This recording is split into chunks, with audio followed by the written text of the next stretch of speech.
Now a fishing legend in his own mind, Rick Jordan. Yes, and my mind is buzzing. It wants to go fishing. I got a hankering to throw my boat in Lake Superior up at McQuaid. Troll south a little bit to the mansion. Nice. What do you think about that, Russ Francisco? Everybody else is. You may as well, too. Yeah. Can you see boats from your store? Oh, yeah. Hundreds? Well, there was last weekend, not the windy area, but before the wind, there was 100 boats. The warden was telling me from where you could look out the front door of the store to Two Harbors. There were boats everywhere. So a lot of people going, a lot of out-of-town people. And they don't even care. They come in, they buy lures, and they go drag them, and they don't even really care if they catch fish. They just want to get their boats in the water, And they're from Minneapolis and all over the place. And walleye season isn't open yet, so up they come. Good day today. Is hardly any wind at all. Yeah, smoke is going straight to the smokestacks, less than 3 miles an hour. This will be a great day, and it's going to be nice out, too. Yeah.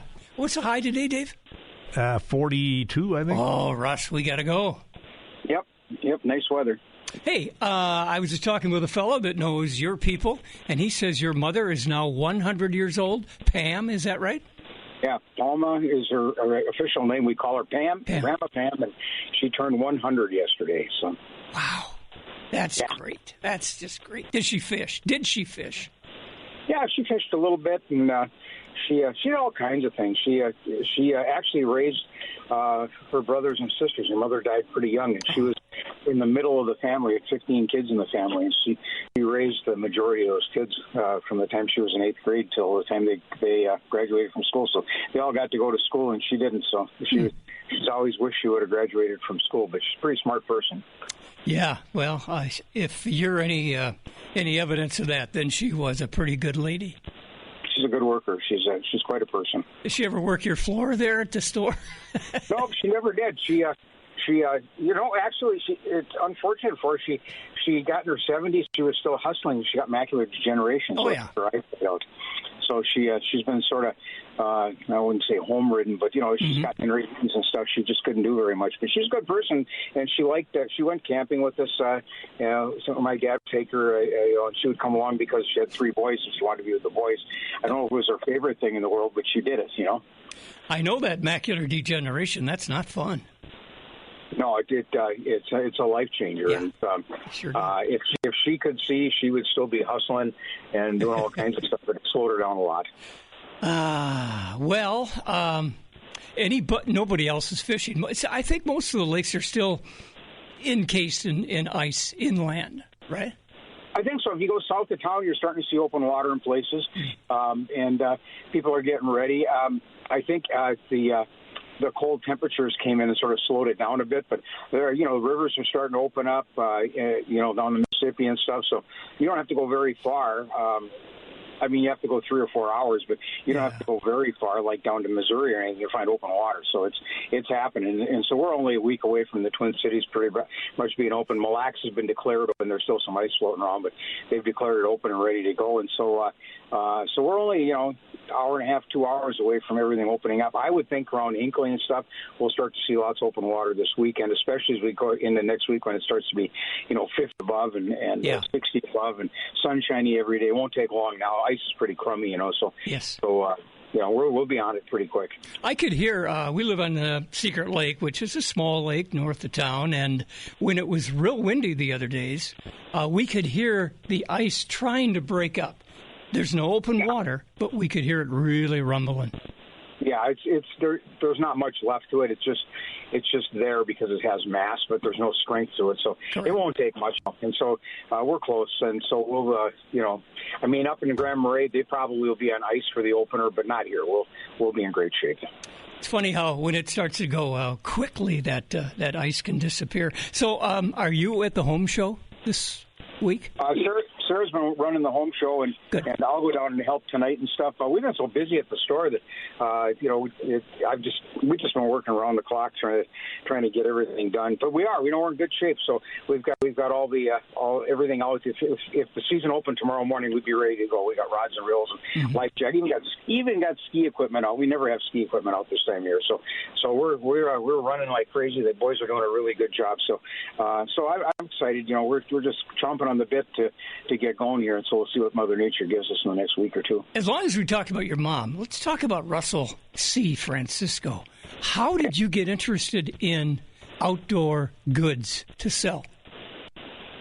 Well, we've talked about this a long time ago. My dad was an outdoors guy, so hunting and fishing, and of course that's a real plus when you have a parent that's really into it. Yeah. But I needed a job when I was 16, and my dad had a theory that nobody gets a driver's license till they're 18 because you do stupid things. As you remember what he did. So it's exactly what he told me. So I got a job at the marina because it was close to where I lived, and that's at Drills Marina. Yeah, Drills. Yeah, Eddie Drill. Oh. Good guy. He taught me a lot, and what he didn't teach me, he let me learn on my own way. So he was a good guy. So he and Roger gave me a job, and I got into that. And then when we went to gasoline was $1 a gallon, we were all going to die. And the marinas closed. The sailboat. My background was sailboating, so that thing just folded up. I mean, and I don't mean over a year. I mean overnight it folded up. And not that people don't sail anymore, but there was 103 boat manufacturers in the country. I think we're down to 3, so that's it just folded up. It was done. Interest rates got high. People quit buying them, and they last a long time. A lot of these boats you see sailing out in the lake are 30, 40, 50 years old. So the market fell apart. So I had to do something. So I opened the store on Lone Road, and then Lake Superior was sort of a dead sea at the time. There wasn't a lot of people fishing. And all of a sudden, we had lake trout and everything, and people started asking for fishing tackle, and so I started handling fishing tackle, having no idea what we're getting into, that we'd be this big bait shop more than we were a marine store. But we still saw lots of marine stuff, and so that's my favorite thing, cleaners and polishes and resins and making boats, fixing boats up. That's my thing. I still enjoy doing that. Yeah, I end up doing that a lot, not necessarily for fun, but because you got to do it yourself. Boating is a do-it-yourself job. I think so. I think you have if you can do a lot of that stuff yourself, not only do you save some money, but it's fun to know what you did. It's fun to know how to do it, and so I spend a lot of time. People come and say, "I'm going to do this. What do you think?" Well, let's talk about fuses and the size of wire and things like that. I like that kind of stuff, so let's use the right stuff, and so you don't have trouble 5 years down the road. So that's the big thing. You just got me thinking. I put in, when you're putting in, boats they're powered by an outboard motor or an inboard motor, gasoline. But all the stuff inside has a wire to it, a red one, a green one, a blue one. And you got to know what that wire is allowed to carry. Otherwise, you could have a fire. Yeah, and some of you have to know, like if you buy something like Furuno or a European or a Japanese-built unit, the wires are no longer red and black. They're white and black.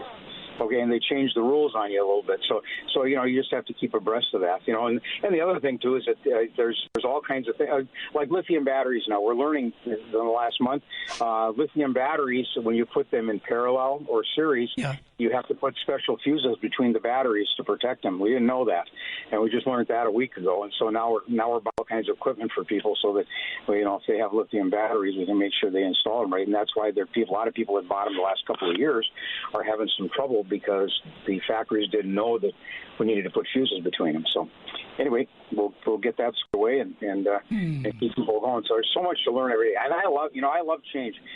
For an old guy, I just love change. I like new things and change and learning, and so for me, it's still a lot of fun. So that's why I'm still doing it, right? Because I enjoy it. You got me thinking here. I'm wondering.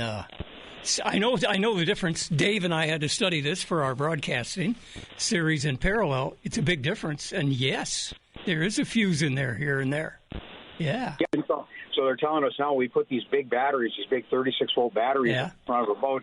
We put 2 of them. We put them in parallel. We need to run a fuse on both sides of the hot wires because they're afraid that the electronics and the lithium batteries, if one functions, it'll take them all out. Yeah. So now we got to start fusing them. So it's not very expensive. We just got to do it, And so it's something new you learn every day. Do we have companies, could be backyard or back garage fellas and gals, that set up repair shops? Do we have a lot of those around here? I don't know if we got a lot of them. Of course, we have RJs, and we have Gene's up in Cloquet, and we have Jeff's over at Superior, Charlie Sundberg. There's a few guys around. Some of them work out of their house, some of them are shops, but some of them are certified, some of them aren't. So we've got some private guys that really want to work and learned the high-end stuff, autopilots and things like that, to make sure that it all works right and all the idiosyncrasies. So I take those same classes when they do. So when we sell something, and the boys all keep abreast of it. So we sell something, we make sure we sell people the right stuff and tell them how to put it in if they want to do it themselves. So I've always thought it was important for the salespeople to know what the technicians know, not necessarily how to turn the wrenches, but you got to know how they work. And so that's what we do. We just keep the guys abreast of it. And if something comes up and we're not too sure, we put our heads together quick. And if we don't know, we get on the phone and find out quick.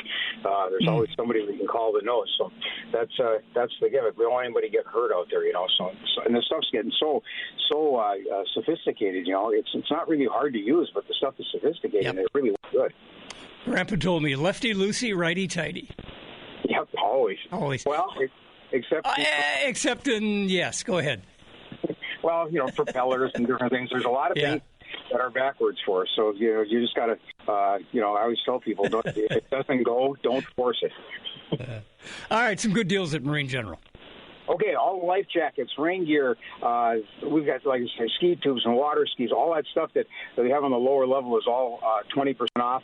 If you go down to the deck and talk to Sarah about kayaks, they're all 20% off. Upstairs, we got all kinds of deals. You buy $100 worth of Daiwa products. We got them on sale. We'll give you a Daiwa mug. It's like a Yeti wannabe mug, but it's really a good mug, and everybody at Scotland says it's just right. And we've got all kinds of deals on electronics and the factories. Sort of odd with all these tariffs and stuff. Yeah. You would think everything would start going up, and we're actually got deals. I mean, factories are making us deals, and things are a little cheaper. So here we go. All right, let's go get them. Russ, thank you. Keep a tight line. See you later. Right. We're coming up on 9:26. We'll be right back. You're listening to The Fishing Frenzy with Rick Jordan.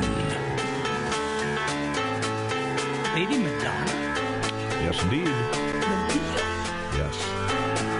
Lady Madonna, children at your feet. Really? Wonder how you managed to make ends meet. Lady Madonna. What's your name again over there at Superior Shooter Supply? Lady Pat. Lady Pat. Yeah. Good morning. Patty Madonna. Wow. I have many names. We won't go into them. We're warming up. We can take that old shotgun out and back and shoot some tin cans and some, can't we? We can.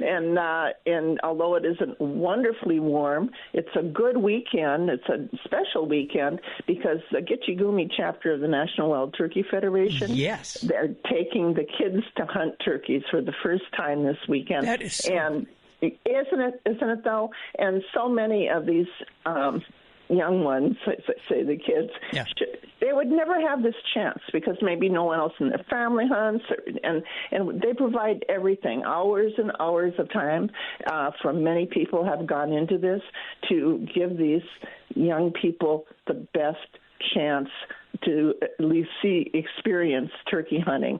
So the weather is pretty good for that. It certainly has been worse. It's pretty good, yeah.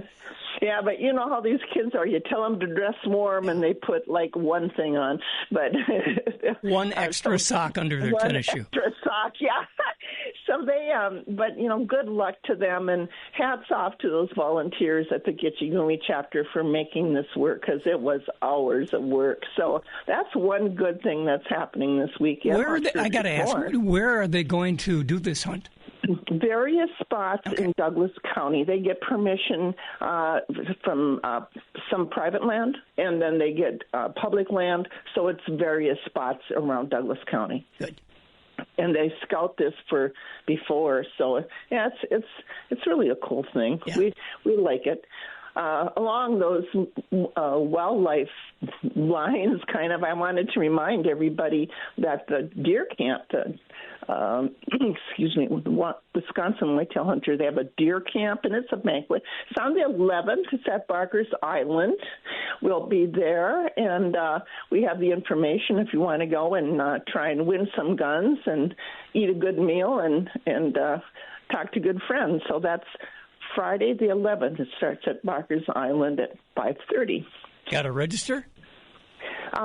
You can go online. We have the information there. Okay. Yeah, you have to. Yeah, there should be enough. It's always a good time, and Barker's Island does a wonderful job with banquets. Yeah, that's nice food too. Hey, have you seen many turkeys in your travels? Well, my travel has been limited. With my nose to the grindstone, and then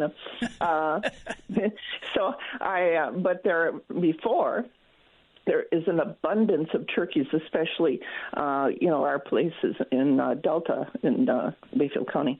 And there's a huge, huge amount. And I think they finally, for years, I couldn't get them on my property. And now they're finally there. So looking forward to that. I think I had the last season. I got drawn for the last season. So, yeah, there are an abundance of turkeys. And that's great. It's really an experience to call those birds in, and it's a different type of hunting. Not that you are a wildlife specialist. I'm not. You're a shopkeeper. I am. How do we learn to call a turkey in? Well, if you were at the Fish and Game League, Peter Krause had an excellent seminar on turkey calling. There's many. Actually, when I started, everybody was self-taught. Yeah. And it really is. One thing, and there's different calls for different things. The slate calls are the easiest to use, and you can get many different nuances with them. And obviously, there's different calls for different things. Different calls to bring the hens in, hopefully, and then there's a fly down call when they're flying down. So that's what's really intriguing. Wow. Of course, with YouTube, which I guess everybody uses for everything. I guess. Yeah, but there's plenty of people to ask to help. I can't master that mouth call at all. I never could, but the guys I used to hunt with, I could not tell the difference between the turkeys calling and their voice. They were that good. Sometimes they were too good, so you knew it was them. Yeah. Well, we had 4 turkeys, all black with red heads, walked through our backyard and totally ignored the big yellow Labrador who was sleeping up on the deck. And they bob right through there and as far as I know, they're still walking north years later. But they made no noise. Well, in the spring, as young men and males turn to fancy, when you're out there, they will respond to thunder. They will respond to a car door slamming. Yeah. They'll respond to anything at all. But then to get them to come in closer is the key. Yeah. So it's great. I mean, it's really, they're interesting birds. Some people think they're ugly. I think they're just beautiful. Oh, I think they're pretty. Yeah. Yeah, they really, really are, and they're very interesting, and they can see for miles and miles and miles. I remember that song. Yeah, that's true. I forgot about that. Who wrote that, Dave? It's The Who, yeah. The Who. That's The Who. Who wrote that? Yeah. All right, we got to do this. Some good deals at... Well, we have a lot of trap loads in. I think I mentioned that now, and we have the trap loads in 4 boxes and then 8 boxes and 10 boxes packaging. So, which is a little better deal each time, and that's it's been around, but we just started handling them in that configuration. This year. Okay. We're getting a lot of new. I've got a lot of clothes on sale. I think I say that every week, but I sold a lot at the show, and I still have a lot of clothes for sale. We are getting a lot of firearms in again, and we're kind of gearing up for the trap leagues. So we're trying to concentrate on 20 gauges and entry-level trap guns for the kids. You seen any price increase yet? No. Good. Let's not. No. We haven't yet. So. Okay, your hours at Superior Shooter Supply, please.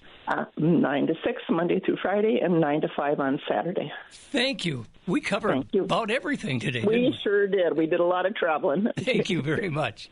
Oh, time's a-flying here, 9:34. You're listening to The Fishing Frenzy with Rick Jordan.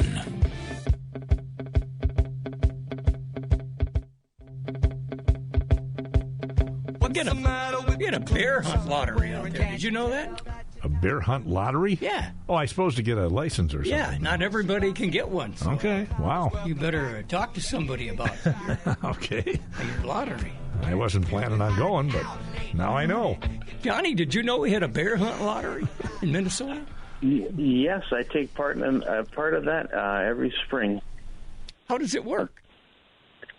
The way the bear hunt lottery is you come in and you over one of our machines, we put you in for a bear hunting license, and because not everyone gets a bear hunting license, it usually takes about 3 or 4 years to draw these days. Wow. Every year, people that want to go bear hunting, they'll put in for their spot and for their license, and then once we get into about June, they'll start.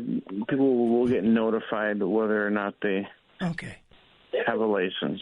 Okay. I guess if somebody's interested, they may just go on to the Minnesota DNR or Wisconsin DNR sites. Yeah, or if you stop in and put in for a bear license, you're one. That's the process we do when we put people in for the bear lottery. Do you have bear around your place? Oh yes, yeah. Not a ton, but there's definite a lot of people that over the years have taken bear off of the backwoods off of Martin Road. Yes, there's a whole long section of Martin Road that you go back behind people's houses. Yep, you're in bear country. Yep, if there's a garbage can nearby, there's a bear. And all these woods north of here, and once you get up around like Brimson and stuff, we got bears.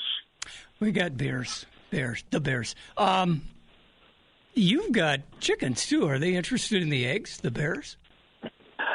One time, about 15, 20 years ago, I heard a ruckus in the backyard, and there was a bear that had went in through the chicken fencing and was trying to get into the coop to go get some chicken feed. Oh. And I was going for a gun, and when I turned around and looked, there was my mother. I don't know if she had a frying pan or a broom in her hand, but that bear was more afraid of her than she was of it, and that bear made a big hole in my fencing, getting the heck away from my mother.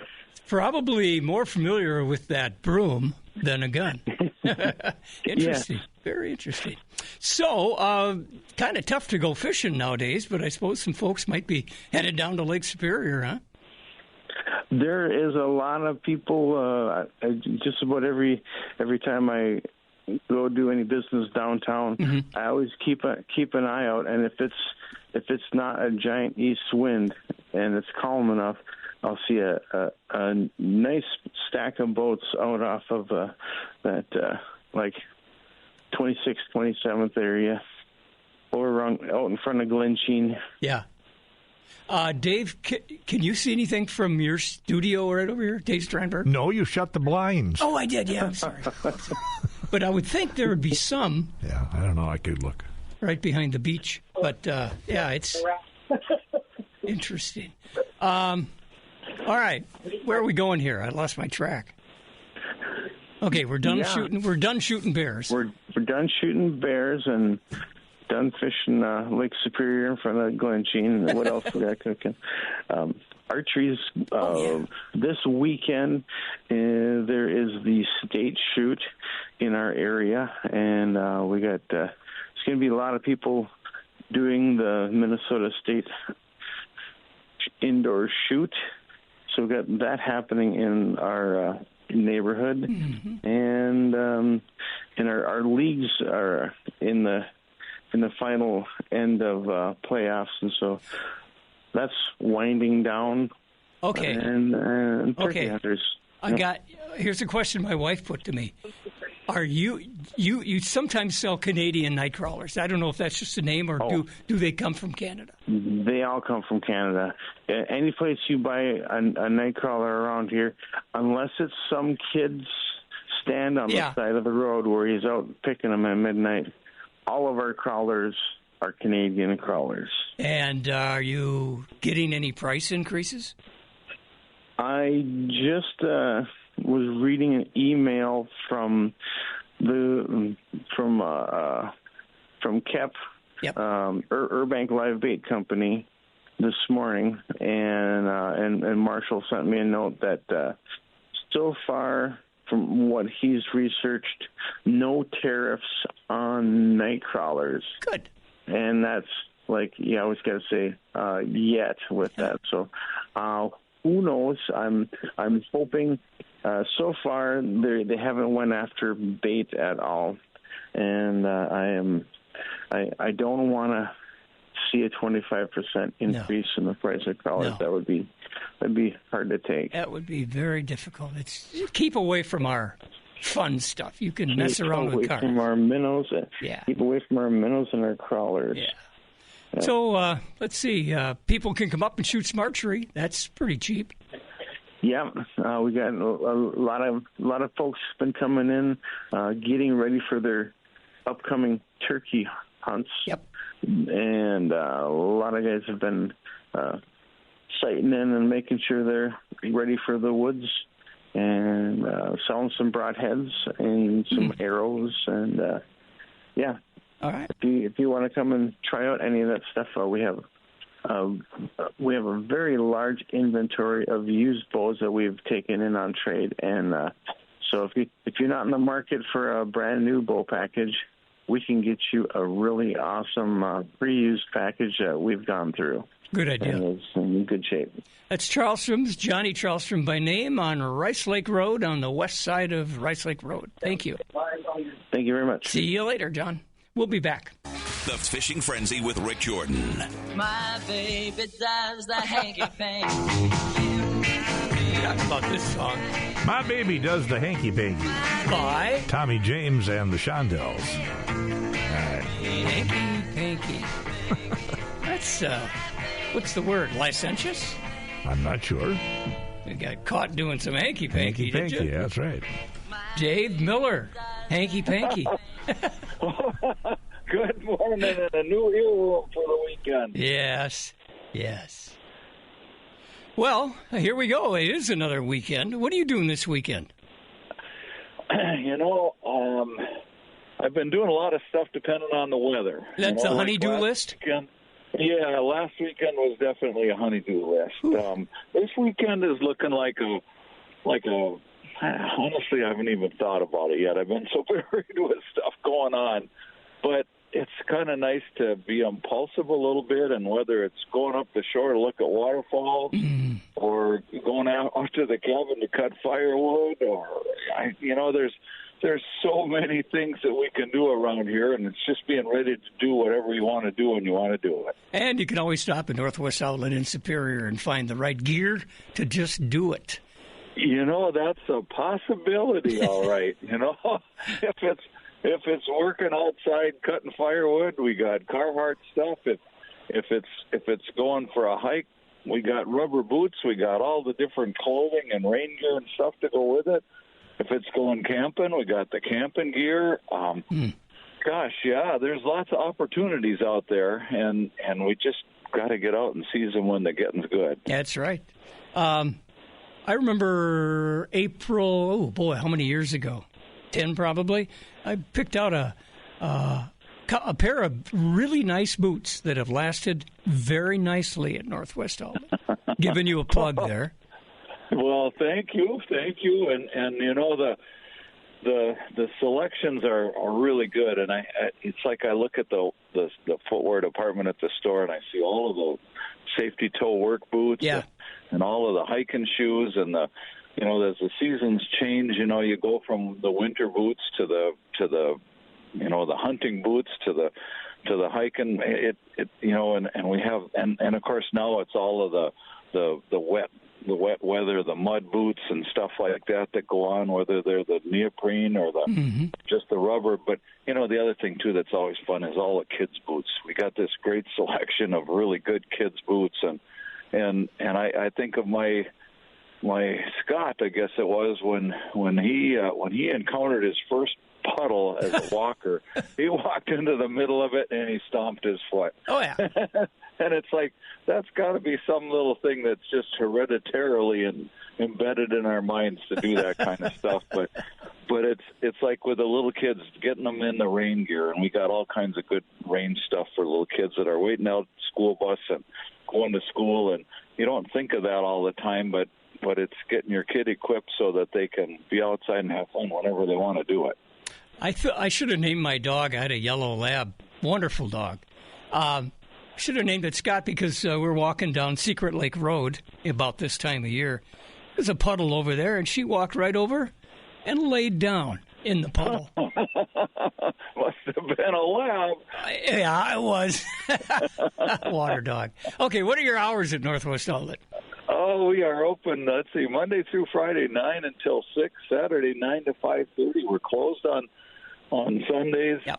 I did find a tick on the dog here the day before yesterday, so it's happening, folks. Permethrin and all the kind of stuff for your pants and your clothes. It's just tick checking every day, folks. It's time to start. We got to do it. Good so tip. Everybody have a great weekend. Don't get sunburned. Don't get frostbite, and we'll talk with you next week. I'm Tim Lesmeister, and this is from the pages of the Outdoor News, brought to you by OnX Fish. Ryan Kelly has been a guide for over 14 years, and he says it's the season to be respooling with braided line. I'll tell you why, but first... You fish the same waters year after year, but what if your next best fishing story is just a few miles away? OnX Fish builds on 15 years of experience, giving hunters and adventurers a revolutionary angling tool to help you find new water, new access, and new fish. Find the right lake. Know the species, size, and abundance. Get expert local insight. Navigate to the right ramp fast. Then go fish in new lakes like they're your home waters. Don't chase reports. Make your own with OnX Fish. Ryan Kelly of Sauk Rapids has been guiding over 14 years. He loves to fish Mille Lacs and Big Stone Lake for smallmouth, walleyes, muskie. He'll even go to pan fishing if he knows that he can find some big bluegills. And he says, having spent more than a decade in the bait and tackle business, there are certain seasonal patterns among fishermen, one of which is respooling monofilament fishing line each spring. While monofilament line still has its place, he found any applications on spinning tackle that couldn't be effectively accomplished with a braided main line and a fluorocarbon leader. Well, it's just there. Braided line mitigates twist, has no memory, has better sensitivity, casts farther, and can last many seasons. When used with a fluorocarbon leader, you receive the added benefit of reduced visibility and better abrasion resistance than mono. Some anglers are hesitant to make the switch due to knot confidence. He personally will only use a Palomar knot for tying to his baits and the Alberto knot for joining the main line to that leader. So think about it. Braided instead of mono. This is from the pages of the Outdoor News. Time now for a Natural Resources Minute, brought to you by the Minnesota DNR. Are you free on Wednesdays at lunchtime? The Minnesota Outdoor Skills and Stewardship Series offers online webinars that take place on Wednesdays at noon. The spring series is live now, with webinars covering topics like canoe fishing in the boundary waters, fishing for trout in southeast Minnesota, how to prepare a turkey for the table after hunting, fish hatcheries, and otter topics. That's right, otters in Minnesota. Learn from DNR staff and expert guests. as they discuss these topics and more. Plus, check out the archive, which includes nearly 200 past presentations on fishing, hunting, stewardship, and the outdoors of Minnesota. Visit mndnr.gov/discover to register and watch spring episodes live every Wednesday at noon, and to browse the archives. This has been a Natural Resources Minute from the Minnesota DNR. The Fishing Frenzy with Rick Jordan.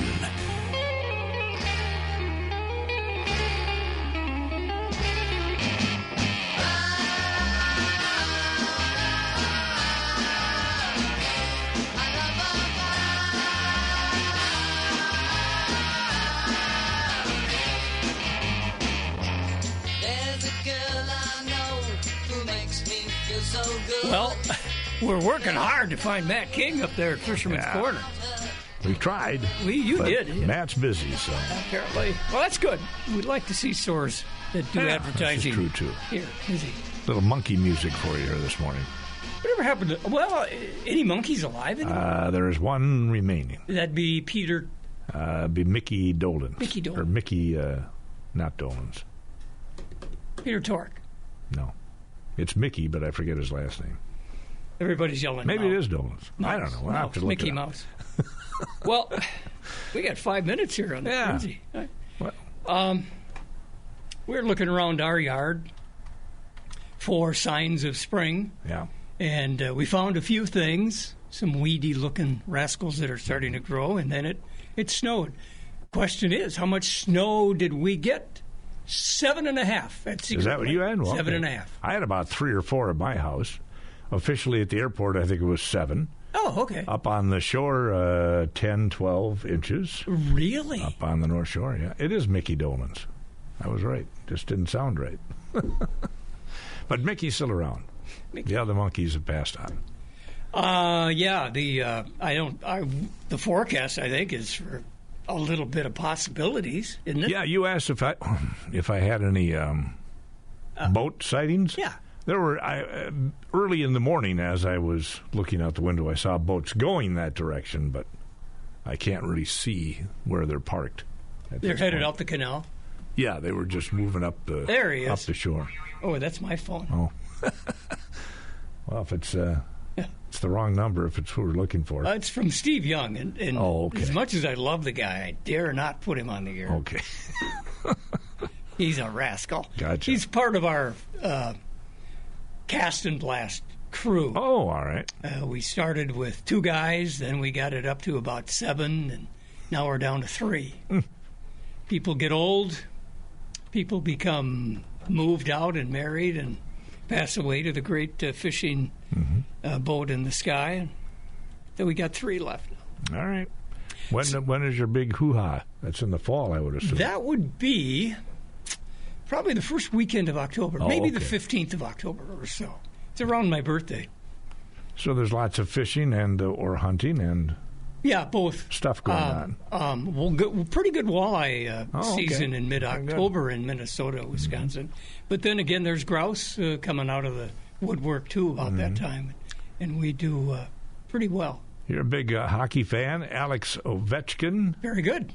Has got 892 career goals. He is now just 3 away from breaking Wayne Gretzky's record. Never thought Gretzky record would I don't think anybody did, but he's got a few years left in him, too. Who knows how far this can go. And he's working with a good team. Maybe that's it. Yeah. And they are, how do I say this, rallying around that record. Okay. Maybe putting him out there. Feeding them the puck a little more often. Okay, the 4th line is out there from one team, and then the coach puts Alex Ovechkin's line out. Okay. And that's interesting. I'm not saying it's illegal, but, if it was a tight game, you wouldn't do that. But Alex Ovechkin's a good one. Yeah, very good. And Minnesota Wild are doing well, too. All right. I'm not a big hockey fan, so I'm what'd you play? Did you play basketball? Basketball, yeah. Yeah, you're a tall guy. Baseball, that's about it. To be very honest, baseball was my sport. Yeah. My dad played professionally. Wow. Down in Kansas City. Not major league. Well, you got some lineage then. He was good. He taught me some good things. Cool. All right. And he did not teach it to my older brother. I stretched many a double into a single in my day. how fast I was. Barely make it to first base. I hit a home run in high school that I could. I still hang my hat on that one. All right. That was the only hit I got. Hey, we got to scoot. Sorry we didn't get to Fisherman's Corner, but they're open anyway. They're a good place to go if you want anything to do with fishing or hunting. Absolutely. Right by Pike Lake. All right, we'll be back and do this again next Friday.